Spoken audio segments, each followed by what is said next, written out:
আসসালামু আলাইকুম। তো অনেকেই ইনস্টাগ্রামের রিপোর্টটা কীভাবে বের করতে হয় আপনারা অনেকেই বুঝতে পারেন না। তো বিষয়টা হচ্ছে দেখিয়ে দিচ্ছি কীভাবে ইনস্টাগ্রামের রিপোর্টটা বের করবেন। তো এখানে একটু সুন্দর মতো পড়িয়ে নেবেন, হ্যাঁ? এখানে কি লেখা আছে।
আচ্ছা, ক্লিক করবেন, হ্যাঁ? ক্লিক করার পর এই যে এখানে আসবেন কালার।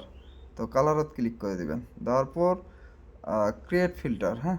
এখানে মানে ফুল কালার যেটা লেখা আছে এখানে ক্লিক করবেন। করার পর আপনার চয়েস করে নেবেন হলুদ, হ্যাঁ?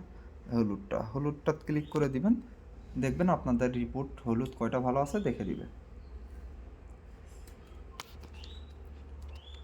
প্রথমে এটুকু মনে রাখবেন, এখানে যদি হলুদ হয়ে থাকে তাহলে কোনো প্রবলেম নাই। আর উপরে যদি হচ্ছে আপনার একটা সাদা হয়ে থাকে তাহলে সাদা আইডি ব্যাগ, ওই আইডিটা বাদ দিবেন। তো একটু নিচের দিকে আসবেন, আসার পর দেখবেন যে এখানে দেখাচ্ছে 48টা, হ্যাঁ? তার মানে উপরে একটা সাদা আছে, তাহলে আপনাদের 47টা গুড।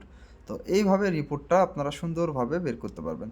আবারও বলতেছি, উপরের দিকে দেখেন সাদা একটা আইডি, সাদা মানে এটা আপনাদের বাদ, মানে একটা ক্রস, হ্যাঁ? এখানে যদি হলুদ হয়ে থাকে উপরে তাহলে ওটা সহকারে ধরবেন। যেহেতু একটাই বাদ, সেহেতু 48টা দেখাচ্ছে, সেহেতু আমাকে এখানে 47টা ধরে নিতে হবে। 47টা হিসাবে আপনারা হিসাব করে দিয়ে দিবেন, হ্যাঁ?